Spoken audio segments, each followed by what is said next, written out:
तो अल्पप्राण जिन वर्ण को बोलते समय कम वायु निकले उसे अल्पप्राण कहते हैं। प्रत्येक वर्ग का, ठीक है, प्रत्येक वर्ग का जो पहला, तीसरा और पांचवा और य र ल व, ठीक है, और सभी स्वर अल्पप्राण होते हैं। नमस्कार दोस्तों, मेरे चैनल में आपका स्वागत है और आज मैं वर्ण एवं वर्णमाला पढ़ाने जा रहा हूँ। तो आज हम बहुत सारे क्वेश्चन को देखेंगे और आपके पास 10 सेकंड का टाइम होगा जिसके अंदर आपको सही आंसर का जवाब देना है। तो चलिए शुरू करते हैं। निम्नलिखित में कंठ्य ध्वनि है द, भ, छ और क। तो चलिए आपका टाइम शुरू होता है अब।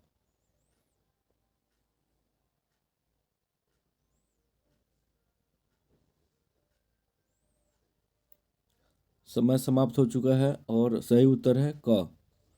तो क जो है आपका ये कंठ ध्वनि है।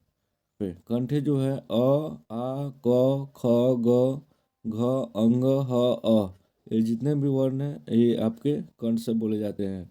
तो क वर्ग जो है और आपका स्वर वर्ण में आ ये दोनों कंठ से बोले जाते हैं। तालव्य है जिसमें च, छ, ज, झ आ जाते हैं। मूर्धन्य है इसमें ट, ठ, द आ जाते हैं। दंते हैं इसमें ल, त, थ, द, ध, न। ध का उच्चारण स्थान है कौन सा है? ओष्ठ, तालु, कंठ, दंत। तो सही जवाब देंगे ध का उच्चारण स्थान कौन सा है, अभी हमने पढ़ा है। तो चलिए इसका सही उत्तर हम बताते हैं। तो ध का सही उत्तर है क्या है? दंत।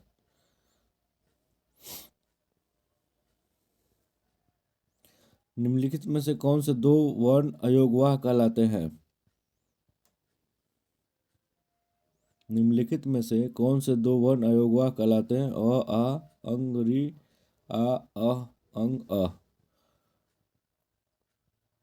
इसका सही उत्तर है अंग और अ, ठीक है।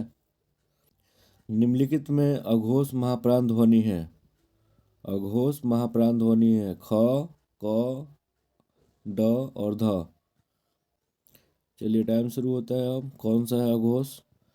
अभी हम जानेंगे अघोष क्या होता है, ठीक है, और घोष क्या होता है।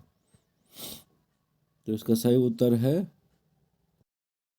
तो अल्पप्राण जिन वर्ण को बोलते समय कम वायु निकले उसे अल्पप्राण कहते हैं। प्रत्येक वर्ग का, ठीक है, प्रत्येक वर्ग का जो पहला, तीसरा और पांचवा और य र ल व, ठीक है, और सभी स्वर अल्पप्राण होते हैं। तो पहला जैसे क हो गया, ग हो गया और अंग हो गया, ठीक है, और य र ल व ये सब अल्पप्राण में आएंगे। और महाप्राण में आ जाएंगे दूसरा और चौथा, ठीक है। महाप्राण में कौन से होंगे? दूसरा और चौथा और तालव्य स, मूर्धन्य स, दंती स और ह, ठीक है, ये क्या होते हैं? महाप्राण होते हैं।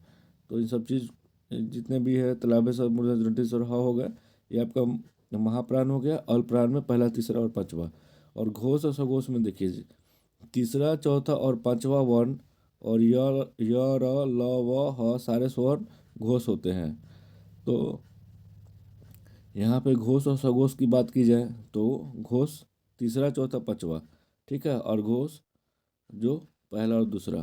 अघोष पहला, दूसरा और घोष तीसरा, चौथा, पांचवा। अल्पप्राण पहला, तीसरा, पांचवा। महाप्राण दूसरा और चौथा, ठीक है। चलिए आगे। प ध्वनि का उच्चारण स्थान है। ये तो बहुत इजी है, आसानी से आप आंसर इसका दे सकते हैं। चलिए शुरू करते हैं। Time start now. प ध्वनि का उच्चारण स्थान है मूर्धन्य, तालव्य, दंते, ओष्ठ। तो सही जवाब क्या होगा? ओष्ठ, ठीक है, सही जवाब होगा ओष्ठ। अंत अस्त व्यंजन है, इसमें से कौन से अंत अस्त व्यंजन है? च, छ, ज, झ, ट, थ, द, ध, प, फ, ब, भ, य, र, ल, व। तो सही जवाब आप बताएं, आपके पास 10 सेकंड का टाइम है। देखते हैं सही जवाब आपका क्या होता है। तो चलिए सही जवाब हम बताते हैं आपको। इसमें होगा य र ल और व। ठीक है, य र ल और व आपका अंतस्थ व्यंजन है। ई स्वर के उच्चारण स्थान में जीभ के कौन सा भाग आवश्यक है? अग्रभाग, मध्य भाग, पश्च भाग, कोई नहीं। सही उत्तर है अग्रभाग। ठीक है, तो अग्रभाग में हर्षाई, दीर्घाई, ई, ए, मध्य स्वर अ, ठीक है, पक्ष स्वर आ, हर्षऊ, दीर्घऊ, ओ, औ, अंग, ये सब पक्ष स्वर में आते हैं। चलिए 8वां क्वेश्चन को बनाते हैं हम लोग। निम्नलिखित में से राजस्थानी की बोली नहीं है? मेवाड़ी, मरवाड़ी, अवधी, मेवाती। तो इसमें कौन सा आंसर होगा? आपके दिमाग पे जो थोड़ा सा जोर डालें। इसमें आंसर जो होगा आपका है अवधी। ठीक है, सीमित क्षेत्र में बोली जाने वाली भाषा के स्थानीय रूप को क्या कहते हैं? राजभाषा, राष्ट्रभाषा, उपभाषा, संपर्क भाषा। तो सही उत्तर क्या होगा आपका? उपभाषा। निम्नलिखित में किसकी लिपि देवनागरी नहीं है? निम्नलिखित में से किसकी लिपि देवनागरी नहीं है? नेपाली, हिंदी, पंजाबी, संस्कृत। यह क्वेश्चन कन्फर्म है आपके एग्जाम में आएगा। ठीक है, क्योंकि बहुत ही इम्पोर्टेंट है और बुनियादी सी है। ठीक है, तो चलिए इसका आपके पास 10 सेकंड का टाइम है, देखते हैं आप क्या बना पाते हैं। इसमें आपका सही उत्तर क्या होता है? नेपाली होता है, हिंदी होता है, पंजाबी होता है या संस्कृत होता है? ठीक है, तो समय समाप्त हुआ और इसका आपका सही उत्तर होगा पंजाबी। खड़ी बोली हिंदी के किस स्वरूप से निकली है? पूर्वी हिंदी, पश्चिमी हिंदी, राजस्थानी, पहाड़ी। ठीक है, खड़ी बोली हिंदी के किस स्वरूप से निकली है? पूर्वी हिंदी, पश्चिमी हिंदी, राजस्थानी, पहाड़ी। ठीक है, आपका उत्तर होगा पश्चिमी हिंदी। पूर्वी हिंदी जिसमें अवधी, बघेली तथा छत्तीसगढ़ शामिल हैं। ठीक है, पश्चिमी हिंदी में खड़ी बोली, बज, बांगरू, हरियाणवी, बुंदेली, कनौजी शामिल है। तो यहाँ पे आप ध्यान दें, पूर्वी हिंदी में जिसमें अवधी, बघेली, छत्तीसगढ़ शामिल है। पश्चिमी हिंदी में खड़ी बोली में क्या है? ब्रज है, बांगरू है, बुंदेली है, कनौजी है। ठीक है, बिहार की प्रमुख बोलियाँ मगही, मैथिली, भोजपुरी है। ये तीन ही बिहार की प्रमुख बोलियाँ हैं। कौन सा? मगही, मैथिली और भोजपुरी है। ठीक है, राजस्थानी की मेवाड़ी, मरवाड़ी, मेवाती तथा हरौती बोलियाँ शामिल हैं। ठीक है, तो इसमें देखिए जिसमें म लगा हुआ है, मेवाड़ी है, मरवाड़ी है, मेवाती है, हरौती बोलियाँ शामिल है। कुछ विद्वान मौली, ढूढ़ांडी तथा बागड़ी को भी राजस्थान की अलग बोलियां मानते हैं। पहाड़ की हो गई गढ़वाली, कुमाऊनी तथा मंडियाली बोलियां हिंदी की बोलियां हैं।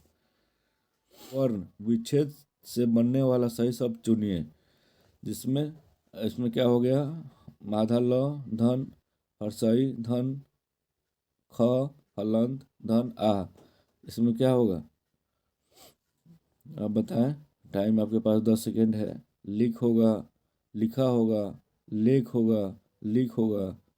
ठीक है, इसमें दूसरा ऑप्शन सही होगा, लिखा। म हलंत धन री, द हलंत आ। क्या होगा इसमें? सही उत्तर आपका क्या होगा? मृदा होगा। 10 सेकेंड है, ये तो आसानी से बन जाएगा। कुछ लोग बोलेंगे रूप। ठीक है, दोनों रूप है, दोनों रूप ही है लिखने में, लेकिन अंतर कहाँ पे है ये जानना बहुत जरूरी है। ठीक है, तो यहाँ पे आप देखें पहला में, ठीक है, र के साथ जो हर्ष दीर्घऊ लगा हुआ है। ठीक है, तो उसकी रूप। ठीक, तो र के साथ ए हो गया, रू, अब प, तो रूप हो जाएगा। थैंक यू दोस्तों। तो अगले मैं वीडियो में आपको एक और अगले चैप्टर से लेकर आऊँगा, कुछ नया लेकर आऊँगा, ताकि आप कुछ हमारे साथ सीख सकें तो इसी तरह मेरे चैनल में बने रहें और अपना प्यार दें, और चैनल को लाइक करें, सब्सक्राइब करें और शेयर करें।